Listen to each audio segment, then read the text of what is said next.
Interviews with Monster Girls never fails to make me smile, have fun, and just present a really interesting social dynamic that really anime tend to fail with the socially awkward or out of placeness. It feels a little too over the top, but I love how they're portraying it with these demis. I've complimented it every week, and I'm probably going to compliment it till the final episode. I just love how they're using the concept of the demis, these monsters, making them feel out of place, have their own issues, their social anxieties, and have them have to overcome it because in their case, it could be deadly for humans around them. In the case of the snow woman Yuki, she could literally freeze and kill people if her power went insane, and that's something she's always been afraid of, and that's why she's kind of limited herself and kind of secluded herself to herself, and that's why she pulled away from her friends such as Hikari, who used to always cling to her and bite on her and do all these things because she was a nice cool person, literally with her skin, and her being a vampire, she was able to just cool off that way. But even Hikari had to kind of pull away because she thought that she did something wrong to Yuki, as Yuki seemed very distant even to one of her friends. Now I did expect this episode to go a little deeper and I guess I would say a little more heavy than what we got, but I'm glad it did went into a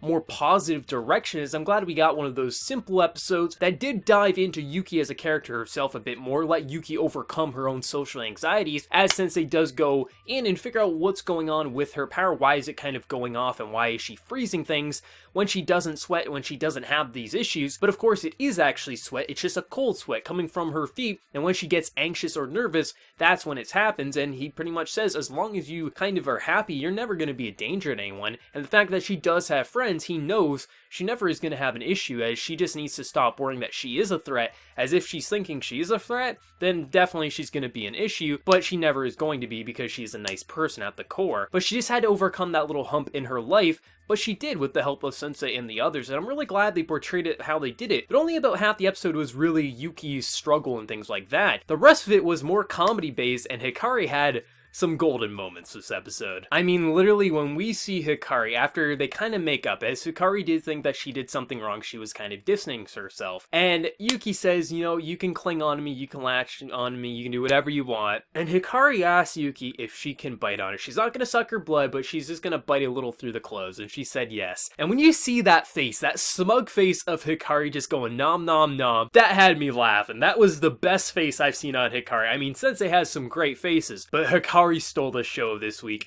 And when we get a little flashback to see what she does at home when she gets these urges, her sister literally will just stick out her arm, she'll nom nom nom on her arm, and she'll have to flip the page for her.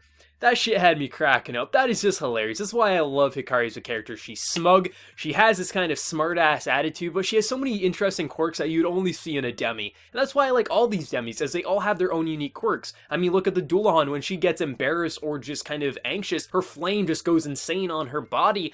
All of the individual demis have their own quirks. I mean, if we look at Yuki, she sweats when she gets nervous, things like that. But I love how they're all overcoming their own social anxieties and how they all have their own issues, but they're all working together, they're all friends, they all have each other, and Sensei, someone who doesn't need to go out of his way to help them, he is, and he's just a good guy, and I hope we get to see more characters like him in the future. I just love this character. I think I'm going to be complimenting him as a character every single week, you know, he's just such a good character.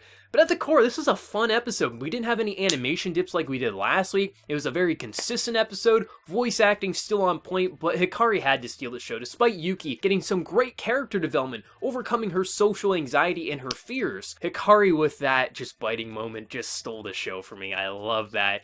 I hope we get to see that face more. It was just so entertaining. But at the core, this was a fun episode. This had me having a lot of fun. We got great character development, some great comedy. It just shows how much charm and just overall, really, I had a lot of fun with this. But I'm really interested to hear, who's everyone's favorite demi so far? I'm expecting a lot of Hikari fans, but I'm curious if it's going to be the Succubus, if it's going to be Yuki, is it going to be the Dulahan? Who's currently your favorite demi and why? Be sure to let me know in the comment section below, and before you leave, hit that like button if you did enjoy the video. If you're new to the channel, be sure to subscribe. So until next time, everyone, please take care and have a good one.